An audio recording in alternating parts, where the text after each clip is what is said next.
jangan masuk pesantren, ada pelajaran nahu susah, bisa gila gitu. Saya baru dengar belajar nahu gila. Saya dari kecil sampai sekarang belajar nahu nggak gila-gila. Ini Kiai Fakhri Suyuti ahli nahu, saudara, dari dulu sampai sekarang ada gila? Nggak ada. Santri-santri belajar nahu ada yang gila nggak? Yang ngomong aja yang gila, betul? Kenapa dia bilang begitu? Supaya orang takut masuk pesantren, saudara. Supaya orang nggak mau masuk pesantren. Ini cara-cara jahat. Ada lagi yang ngomong begini, kesian santri itu masuk pesantren kan dibuang sama orang tuanya.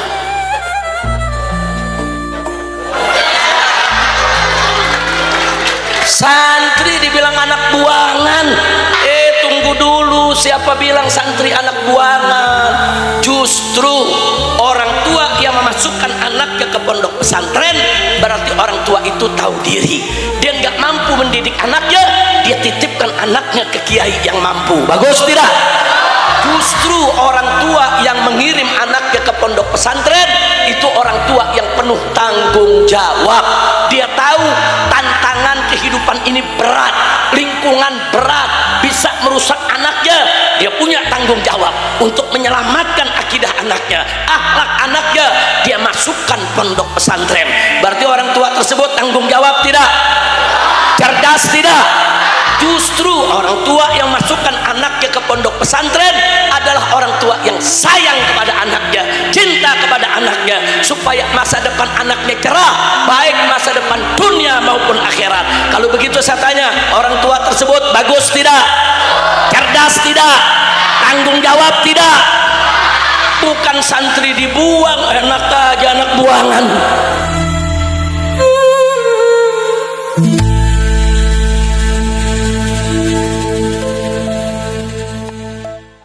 Assalamualaikum warahmatullahi wabarakatuh. Alhamdulillah wassalatu wassalamu ala Rasulillah Sayyidina Muhammad ibn Abdillah wa ala alihi wa ashabihi wa man tabi'ahu wa walah, amma ba'd. Ashabal fadli wal karam, ashabas samahah wal karamah, para habaib, para ulama, para masyayikh, para kiai, para asatid, para tokoh, para sesepuh-sesepuh masyarakat yang sangat kami muliakan, yang sempat hadir pada kesempatan siang hari ini, khususnya imam besar kita Al-Habib Rizik Syihab yang sudah sampai di tempat ini tanpa disangka-sangka.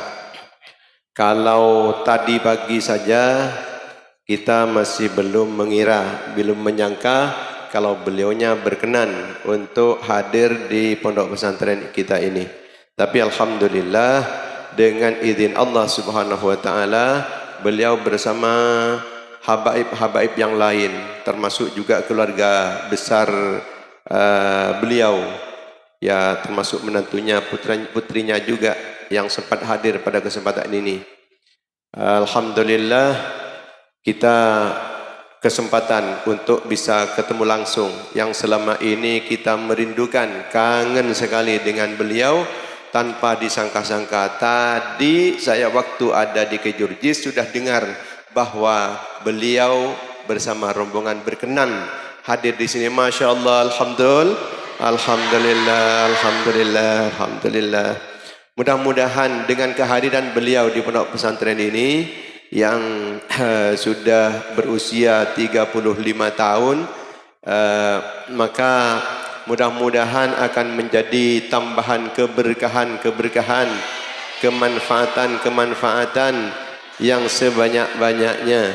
Mudah-mudahan kehadiran beliau dengan para habaib yang lain dan juga para masyayikh yang sampai di sini sebenarnya tidak dapat apa-apa, cuma ya sekedar karena kami saja barusan itu masih ada di Kejurjis, jadi tidak bisa persiapan apa-apa. Nah, termasuk juga laskar-laskarnya juga ini kontaknya itu Kejurjis itu agak terlambat juga minta laskar. Karena terlambat akhirnya tidak seberapa, tidak kompak, artinya kurang informasi. Kalau tadi malam saja itu sampai kira-kira 10 mobil dari sini, tapi kalau yang sekarang itu enggak ada yang hadir karena yaitu cuma per telepon barusan itu. Alhamdulillah sempat juga menjemput beliau di Ganding tadi itu. Alhamdulillah, alhamdulillah. Sebenarnya kalau yang dulu yang waktu beliau ke Madura, karena memang sepertinya sudah ada kesempatan ke Sumeneb tapi tertunda. Kalau yang dulu itu Masya Allah luar biasa, kita sudah mengharapkan waktu itu bisa dihadiri beliau. Alhamdulillah, alhamdulillah. Mudah-mudahan santri-santri semuanya dan pondok pesantren ini mudah-mudahan semakin barokah, semakin manfaat. Amin, amin ya rabbal alamin. Kita tahu bahwa kesempatan beliau untuk hadir di sini ini tidak banyak, ya. Yang sekarang saja itu ini sudah tidak ada, dari rundon itu tidak ada. Tapi alhamdulillah bisa hadir juga di tempat ini. Mungkin karena dekatnya hati kita, perasaan kita, nyambungnya kita dengan beliau, sehingga oleh Allah Subhanahu wa taala masih ditakdirkan. Alhamdulillah, alhamdulillah. Mohon maaf yang sebesar-besarnya kepada beliau dan semua rombongan dari Jakarta, dan juga semua para habaib, para masyayikh dan para pengurus API dan juga para laskar semuanya yang sempat hadir ke tempat ini tapi tidak menemukan apa-apa. Mohon maaf yang sebesar-besarnya. Terima kasih yang sebanyak-banyaknya. Jazakumullah khairul jaza, khairan katsira. Amin, amin ya rabbal alamin. Kiranya demikian yang bisa kami sampaikan, dan terima kasih yang sebesar-besarnya kepada seluruh hadirin hadirat yang sempat hadir pada kesempatan ini. Assalamualaikum warahmatullahi wabarakatuh.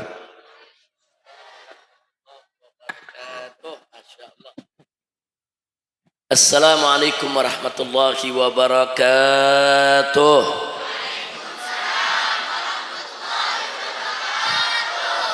Bismillah walhamdulillah wassalatu wassalamu ala rasulillah wa ala alihi wa sahbihi wa mawalah, amma ba'd. Sungguh satu kebahagiaan bagi kita semua bisa berkumpul pada siang hari ini bersama guru kita akhina al-fadil al-muhtaram al-mukarram al-ustadz al-syekh Yai Fakhri Suyuti hafidhahullah ta'ala wa ra'ah. Famatarallahu bituri hayatih wa nafa'ana biulumih fid dini wa dunya wal akhirah. Amin ya rabbal alamin. Haibail kiram, memang kedatangan saya dengan rombongan ini maji yang mufaji'. Ini ziarah mufaji'ah, yaitu kami berziarah mendadak. Nah, jadi memang semula di jadwal nggak ada mampir kemari, tapi tadi setelah dapat masukan dari Habib Ali, Imam FPI Madura, karena ini memang jalan menuju kita mau ke Bangkalan ada acara, dan melalui tempat ini tentu sangat elok dan indah sekali kita manfaatkan untuk berziarah, bersilaturahim, yaitu kepada beliau yang kita tahu beliau juga bukan hanya seorang guru yang mengajar di pesantren, bukan hanya sibuk dengan dakwah, tapi selama ini beliau juga sibuk dengan hisbah, dengan amar ma'ruf nahi munkar. Nah, karena itu jangan kaget, siapapun termasuk Kiai Fakhri kalau sudah bergerak di amar ma'ruf nahi munkar, ada saja yang nggak suka, ada saja yang memfitnah, ada saja yang menggembosi. Yaitulah cobaan ujian daripada perjuangan amar ma'ruf nahi munkar. Tapi insya Allah dengan berbagai ujian tersebut Kiai Fakhri akan diselamatkan oleh Allah dan ditinggikan derajatnya. Amin ya rabbal alamin. Mudah-mudahan pondok pesantren ini akan semakin makmur.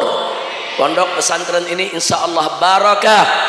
Amin ya rabbal alamin. Nahibail kiram, para santriwan dan santriwati semua yang ada di sini, saya mau ingatkan, busra lakum, beruntung kalian semua duduk di pondok pesantren Benteng Ahlus Sunnah wal jamaah. Kenapa saya katakan beruntung? Di bawah didikan kiai kita, di bawah didikan bimbingan guru kita ya ikhwan. Karena dari zaman dulu sampai hari ini belum ada satu sistem pendidikan di dunia yang mampu mengalahkan sistem pendidikan di pondok pesantren. Belum ada ya ikhwan. Bahkan saat ini sekolah-sekolah umum mulai niru-niru pondok pesantren. Ada boarding school, ada nginepnya juga kayak pesantren. Dulu-dulu enggak, saudara. Nah, kenapa? Karena model pendidikan di pondok pesantren itu istimewa. Loh, di mana istimewanya? Kalau pendidikan umum di luar pesantren itu hanya memberikan taklim saja. Taklim itu pengajaran, saudara. Tapi kalau di pondok pesantren, di samping taklim juga diberikan tarbiyah. Di dalam tarbiyah itu ada takdib ya ikhwan. Nah, ini keistimewaannya pondok pesantren. Apa sih beda antara taklim dengan tarbiyah? Oh, beda. Kalau taklim itu sekedar ngajar. Di sekolah umum, guru masuk kelas, ngajar pelajaran agama, ya cuma ngajar. Oh, rukun sholat begini, syarat sholat begini, ngajar. Setelah itu murid pulang ke rumah, enggak dikontrol lagi apa dia sholat itu muridnya, apa enggak. Karena sudah keluar dari pengawasan gurunya ya ikhwan. Beda dengan pondok pesantren. Santri diajarkan, ini syarat sholat, ini rukun sholat, ini cara sholat. Nah, begitu selesai diajarkan di halagoh si guru, langsung dipraktekkan di pondok pesantren. Begitu mereka sholat berjamaah 5 waktu, diajarkan, begini loh ruku yang benar, begini loh sujud yang benar. Jadi langsung praktek, dikontrol 24 jam. Subuh dibangunin, zuhur digiring ke masjid, sholat berangkat lagi, sholat berjamaah. Ini nggak ada di sekolah umumnya kawan, hanya ada di pondok pesantren. Bagus tidak pondok pesantren? Bagus tidak pondok pesantren? Jadi di pondok pesantren itu kontrolnya itu, monitornya itu 24 jam. Ini nggak ada di pendidikan umum, nggak ada saudara. Maka itu sistem pengajaran seperti itu yang ada di pondok pesantren, itu yang disebut ada taklim, ada tarbiyah, bahkan ada takdib. Oh, yang nggak sholat ada sanksinya, yang nggak ngaji ada sanksinya. Ditakdib, diajarkan supaya si anak punya adab ya ikhwan. Alhamdulillah. Nah, makanya saya katakan tadi kepada para santriwan dan santriwati, busrolakum, beruntung kalian semua masuk pondok pesantren. Nah, tapi pondok pesantren ini saudara, ada pihak-pihak yang gak suka. Karena mereka bilang pondok pesantren ini nanti melahirkan Islam-Islam yang radikal, Islam-Islam yang keras, Islam-Islam yang gak bisa diajak modern saudara. Nah, ini berat sekali tantangannya. Sehingga aneka ragam fitnah disebar untuk supaya orang jangan mau masuk pesantren saudara. Nah, contoh satu, ada yang memfitnah jangan masuk pesantren. Pesantren itu sarang teroris. Berapa banyak orang lulusan pesantren yang terlibat terorisme di Indonesia? Itu bom Bali. Nah, itu salah satu pelakunya. Itu dulu masuk pondok pesantren. Jadi gara-gara ada satu orang oknum pernah pesantren, terus terlibat bom terorisme, yang dituduh semua pesantren dicurigai. Enggak begitu dan enggak boleh begitu. Andai kata boleh begitu, gara-gara satu oknum lulusan pesantren jadi teroris, kemudian semua pesantren dibilang sarang teroris, lalu bagaimana? Lulusan UI, UGM banyak yang jadi koruptor. Apa mau dibilang UI sarang koruptor? Apa mau dibilang UGM sarang koruptor? Bahkan ada yang ngaku lulusan UGM ijazahnya nggak jelas sampai sekarang. Innalillahi wa inna ilaihi raji'un. Betul? Betul? Ya kan nggak boleh ada oknum lulusan UI jadi koruptor. Jangan salahkan UI-nya, oknumnya yang salah. Betul? Ada oknum lulusan UGM saudara jadi koruptor, jangan salahkan UGM-nya, memang oknumnya yang nggak beriman bertakwa. Betul? Begitu juga pondok pesantren. Kalau ada oknum pondok pesantren lulus pesantren sekian tahun jadi preman, ya jangan bilang pesantrennya sumber preman. Betul? Nah, kira-kira jelas tidak? Jadi kalau besok ada yang nuduh pesantren sarang terorisme, saudara, itu fitnah, itu hoax, itu harus kita lawan. Jadi kalau ada yang tanya, kenapa sih Habib jahat betul? Itu orang nuduh pesantren sarang terorisme, tujuannya jelas, supaya masyarakat nggak mau masukkan anaknya ke pondok pesantren. Betul? Jahat tidak? Jahat tidak?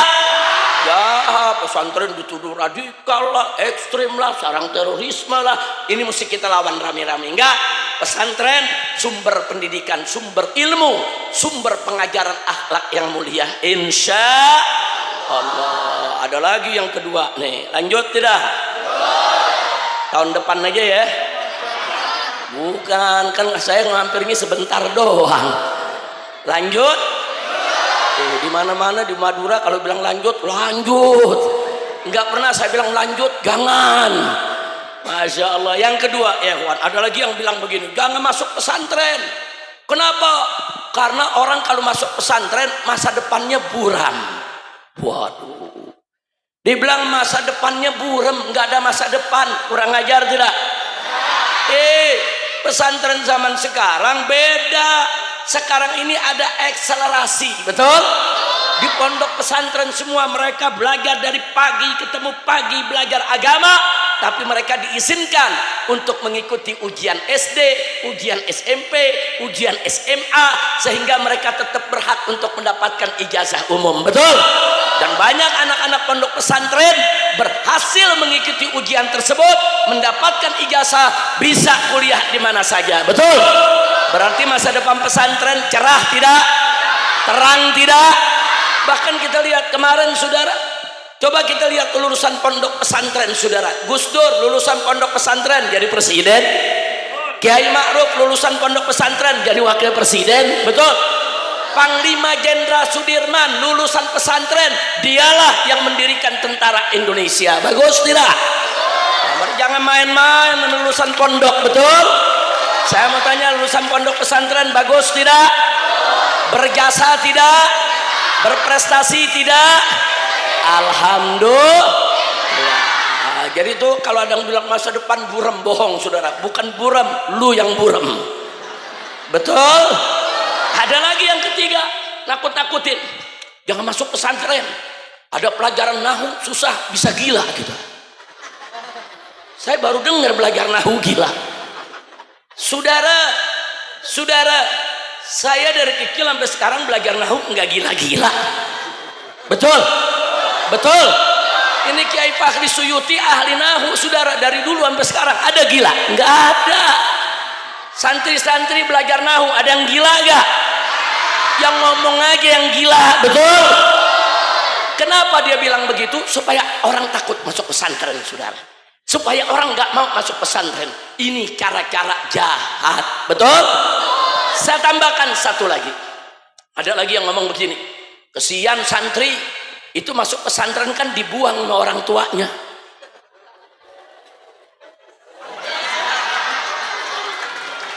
Santri dibilang anak buangan, kurang ajar tidak? Kurang ajar tidak? Tunggu dulu, siapa bilang santri anak buangan? Justru orang tua yang memasukkan anaknya ke pondok pesantren berarti orang tua itu tahu diri. Dia nggak mampu mendidik anaknya, dia titipkan anaknya ke kiai yang mampu. Bagus tidak? Justru orang tua yang mengirim anaknya ke pondok pesantren itu orang tua yang penuh tanggung jawab. Dia tahu tantangan kehidupan ini berat, lingkungan berat, bisa merusak anaknya. Dia punya tanggung jawab untuk menyelamatkan akidah anaknya, akhlak anaknya. Dia masukkan pondok pesantren. Berarti orang tua tersebut tanggung jawab tidak? Cerdas tidak? Justru orang tua yang masukkan anaknya ke pondok pesantren adalah orang tua yang sayang kepada anaknya, cinta kepada anaknya, supaya masa depan anaknya cerah, baik masa depan dunia maupun akhirat. Kalau begitu saya tanya, orang tua tersebut bagus tidak? Cerdas tidak? Tanggung jawab tidak? Bukan santri dibuang, enak aja anak buangan. Justru karena dengan cinta dan kasih sayang, anak itu ditaruh di pondok pesantren. Berarti bagus gak orang tuanya? Berarti buang anak bukan doh? Buang anak bukan tuh. Makanya nih santri-santri jangan ada yang sedih, ya saya dibuang memak, ya saya dibuang me bapak, jangan. Justru bangga, alhamdulillah ayahku sayang padaku, ibuku sayang padaku, mereka titip aku di guru yang mampu untuk mengajarku, berarti orang tuaku cinta kepadaku, alhamdulillah. Jadi kesimpulannya, bagus gak pesantren? Bagus tidak pesantren? Takbir. Ada lagi yang nuduh, ini nggak bisa habis kayaknya. Ya satu lagi deh. Bukan Habib Ali udah ngelirik, bet nih di Bangkalan udah pada nunggu nih, bet. Baik, satu lagi ada yang bilang begini, anak pondok pesantren itu percuma, jangan masukin anak pesantren. Kenapa? Nanti tidak punya nasionalisme kebangsaan. Kacau tidak? Jangan bicara nasionalisme kebangsaan dulu. Ini sebelum Indonesia lahir pesantren udah ada. Itu pesantren Sidagiri saja umurnya udah hampir 300 tahun. Umur Indonesia merdeka baru 80 tahun. Ayo, tuaan mana? Tuaan Indonesia apa pesantren? Tuaan Indonesia apa pesantren? Indonesia belum ada, NKRI belum ada, pesantren udah ada, saudara. Justru pesantren dulu kiai-kiainya yang menggelorakan jihad untuk melawan penjajah. Bahkan di beberapa daerah ada kiai siang buka kitab ngajar santri, malam saudara angkat senjata gerilya menyerang posko-posko penjajah Belanda, saudara. Dulu tentara belum ada. Tentara kan lahir tahun 45, betul? Bareng sama kemerdekaan Indonesia, betul? Umur tentara baru 80 tahun, umur pesantren lebih dari 300 tahun, saudara. Jadi jangan sembarangan pesantren, saudara. Jadi kalau bicara siapa yang memperjuangkan kemerdekaan dulu tentara belum ada, dulu TNI belum ada, saudara. Itu yang memperjuangkan kemerdekaan, kiai-kiai dan para santri. Bahkan dulu ada yang namanya Laskar Hizbullah, saudara. Alhamdulillah. Dulu kiai-kiai termasuk di Sumeneb nih, saudara, ada yang jadi komandan Hizbullah. Jadi laskar-laskar Islam dari berbagai macam ormas Islam itu membentuk laskar yang disebut Hizbullah. Itulah cikal bakal akhirnya sekarang menjadi Tentara Nasional Indonesia. Jadi kalau nggak ada kiai, nggak ada santri, Indonesia nggak merdeka. Nggak ada kiai, nggak ada santri, saudara, tentara nggak pernah ada di negeri ini. Maka itu saya tanya, jasa kiai besar tidak? Jasa santri besar tidak? Jasa pesantren besar tidak? Kalau begitu pesantren, kiai, santri punya nilai nasionalisme tidak? Punya nilai kebangsaan tidak? Takbir. Jadi nggak usah diragukan kalau soal nasionalisme, kebangsaan, cinta negeri, saudara, nggak usah diragukan. Karena kalau orang bela agama pasti dia bela negara. Kalau orang bela agama pasti dia bela negeri, saudara. Tapi kalau orang bela negara belum tentu dia bela agama. Betul? Betul.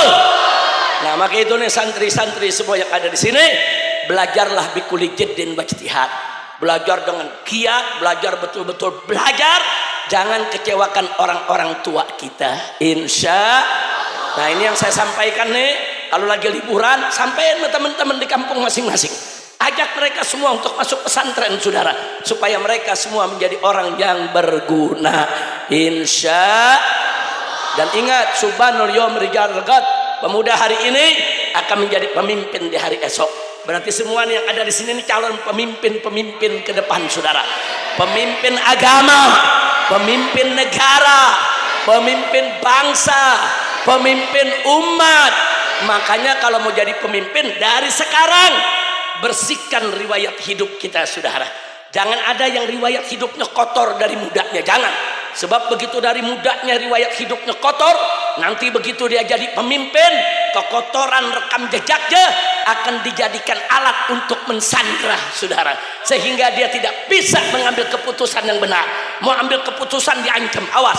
Kalau kau bikin keputusan begini, ini ada rekam jejak. Kau dulu mencuri, kau dulu berzina, kau dulu main judi, kau dulu membunuh. Hati-hati saudara, kalau mau jadi pemimpin dari sekarang, anak-anak muda kita, yang laki, yang perempuan, bersihkan riwayat hidup kita.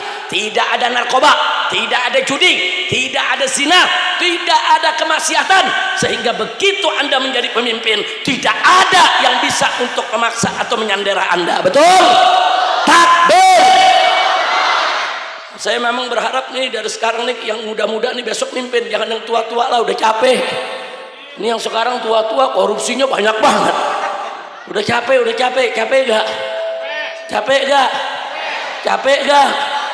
Dulu di Orde Baru ada korupsi di kolong meja. Masuk saudara reformasi, korupsinya di atas meja. Begitu 10 tahun kemarin, tahu tuh presidennya siapa? Korupsi sama mega-meganya dibawa lari.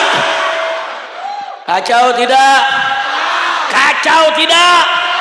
Nama gitu saya minta dari pondok pesantren Al Bustan, besok lahir pemimpin-pemimpin yang jujur, yang adil, yang amanat, yang menjaga persatuan kesatuan Republik Indonesia, yang mengantarkan Indonesia menjadi baldatun thayyibatun wa rabbun ghafur, insya Allah. Nah baiklah, setelah apa yang saya sampaikan tersebut, setidaknya saya hanya ingin memberikan semangat. Yuk santri belajar. Anda bukan anak buangan, Anda adalah anak-anak pilihan orang tua. Dan ingat saudara, ingat bahwa seseorang itu saudara ar-rajul, saudara laisa man yaftakhir bi saykhi, walakin ar-rajul man yaftakhir bihi saykhuhu. Jadi seorang pemuda itu yang sejati saudara bukannya hanya bisa membanggakan gurunya saja, tapi seorang pemuda sejati dia dibanggakan oleh gurunya saudara. Insya Anda semua bangga punya guru Kiai Fakhri Suyuti, tapi bagaimana caranya Anda menjadi kebanggaan guru Anda? Saat itulah Anda menjadi santri sejati, insya Allah. Nah sekarang kita baca salawat, beberapa salawat saudara dipimpin oleh menantu saya yaitu Habib Muhammad bin Hadi Al-Habsyi dan diiringi oleh hadrah. Nah silakan hadrah, ini ada beberapa salawat, diikuti saja nagamnya. Nah silakan Habib Muhammad, sallu ala nabi. Salatullah salamullah ala taha rasulillah. Salatullah salamullah ala yasin. Salatullah salamullah ala taha rasulillah. Salatullah على ياسين. لا توسلنا بسم الله وبالهدي. لا توسلنا بسم الله وبالهدي لله وكل مجاهد لله بأهل يا الله. صلاة الله سلام الله لله. صلاة الله على ياسين حبيب الله. إلهي سلم الأمة من الآفات. الله الله إلهي سلم الأمة من الآفات. نقمة ومن هم ومن غمة بأهل يا الله. صلاة الله سلام الله. صلاة الله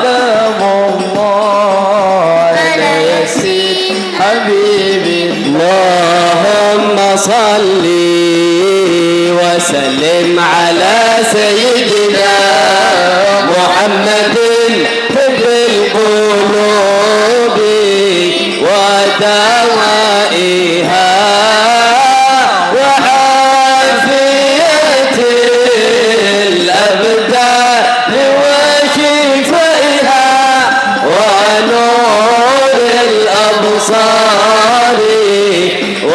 ضيائها وعلى آله وصحبه وسلم. اللهم صل على سيدنا محمد طب القلوب ودوائها وعافية الأبدان وشفائها ونور الأبصار وديائها وعلى آله وصحبه وسلم. اللهم صل وسلم على سيدنا محمد صاحب البشرى صلاة تبشرنا بها وأولادنا وجميع مشايخنا ومعلمينا وطلبتنا وطالبتنا من يومنا هذا إلى يوم الآخرة. اللهم صل وسلم على سيدنا محمد صاحب البشرى صلاة تبشرنا بها لنا وأنفسنا وجميع مشايخنا ومعلمينا وطلبتنا وطالبتنا من يومنا هذا إلى يوم الآخرة. اللهم يا ولي كل خير ويا معطيا لكل خير ويا متفضلا بكل خير صل على سيدنا محمد إمام أهل الخير صلاة تفتح لنا بها أبواب كل خير وتغلق علينا بها أبواب كل ضير وعلى آله وصحبه وسلم. اللهم صل وسلم على سيدنا محمد صاحب البشرى صلاة تبشرنا بها وأولادنا وجميع مشايخنا ومعلمينا وطلبتنا وطالبتنا بيومنا هذا إلى يوم الآخرة. صلوا على النبي. اللهم صل على سيدنا محمد وأشغل الظالمين بالظالمين.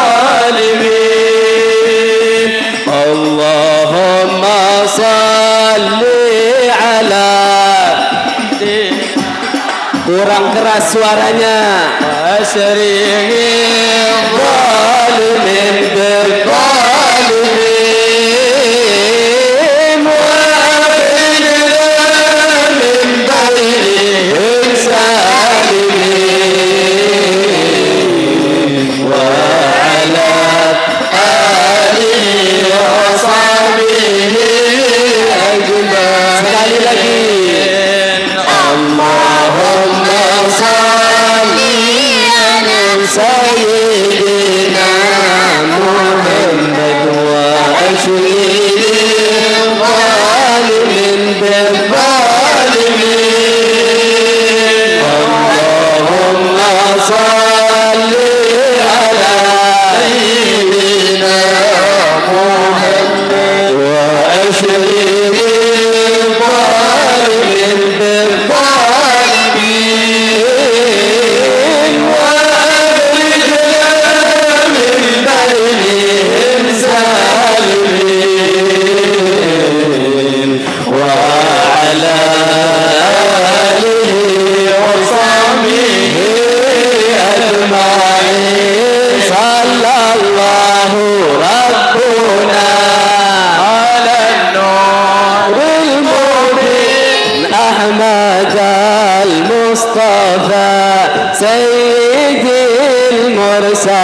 صلى الله ربنا على نور المبين أحمد المصطفى سيد المرسلين وعلى آله وصحبه أجمعين وعلى آله وصحبه أجمعين. Masya Allah. Sallu ala Nabi. Saya mau tanya, baca selawat enak tidak? Sejuk tidak? Damai tidak? Nah, karena itu pondok pesantren itu selain kita diajak fikir juga zikir. Zikir tanpa fikir, saudara, nanti kita jadi jenuh. Saudara, fikir tanpa zikir juga berbahaya. Jadi dalam pesantren dipadukan antara zikir dan fikir. Alhamdulillah. Nah, itu saja yang bisa saya sampaikan. Insya Allah nanti di kemudian hari saya bisa mampir lagi kemari, ketemu lagi dengan para santri. Doakan agar Kiai Fahri dengan seluruh keluarganya panjang umur dalam taat dan ibadah, dalam sehat walafiat, dan diselamatkan dari para pembencinya, dan dimakmurkan pondok pesantrennya, dan beliau dimenangkan dalam setiap langkah perjuangannya. Nah, begitu juga kita semua yang hadir di sini, semoga kita semua dibahagiakan oleh Allah dari dunia hingga akhirat.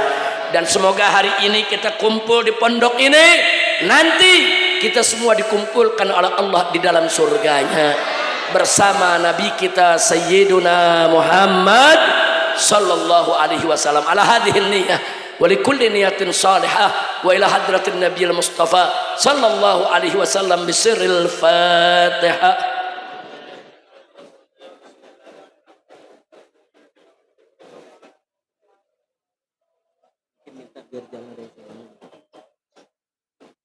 Allahumma bi anwaril Fatihah wa asraril Fatihah wa bihaqqi man unzilat alaihi suratul Fatihah habibika nabiyyina Muhammadin sallallahu alaihi wa alihi wa sahbihi wa sallam. Allahumma anzil alaina wa ala jami ahli baitina rahmataka wa maghfirataka wa barakataka wa nusrataka ya khairan nasirin. Allahumma barik lana wa li walidina li jami ahli baitina wa liman ahsana ilaina. Allahumma barik li hadzal ma'had, Allahumma akhrij min hadzal ma'had al-katsir at-tayyib. Allahumma barik li hadzal ma'had wa barik li muassisi wa barik li waqifi wa barik liman sa'ada alaih wa barik li asatizati wa barik li talabatihi wa barik li talibatihi wa barik liman ahsana ilaih. Ya Rabbana birahmatika ya arhamar rahimin. Rabbana atina fid dunya hasanah wa fil akhirati hasanah wa qina adzabannar. Allahumma barik li Sumeneb, Allahumma barik li Sumeneb, Allahumma barik li ahli Sumeneb. Allahumma ij'al Sumeneb madinatan salihah thayyibah mubarakah aminah birahmatika ya arhamar rahimin. Wa sallallahu ala sayyidil mursalin wa ala alihi wa sahbihi ajma'in bi fadli subhana rabbika rabbil izzati amma yasifun wa salamun alal mursalin walhamdulillahi rabbil alamin bil qabul. Nah, jadi selesai acara ini saya mohon maaf, nanti dari sini saya ke mobil, enggak usah kita selaman lagi ya, bil gulu. Nah, karena kita mengejar waktu, bukan enggak mau selaman, bukan pengen selaman, cuman waktunya terlalu sedikit. Jadi kita bil gulub, mudah-mudahan Allah tanamkan rasa cinta di antara kita semua. Sekian, terima kasih. Jazakallah khair. Wassalamualaikum warahmatullahi wabarakatuh.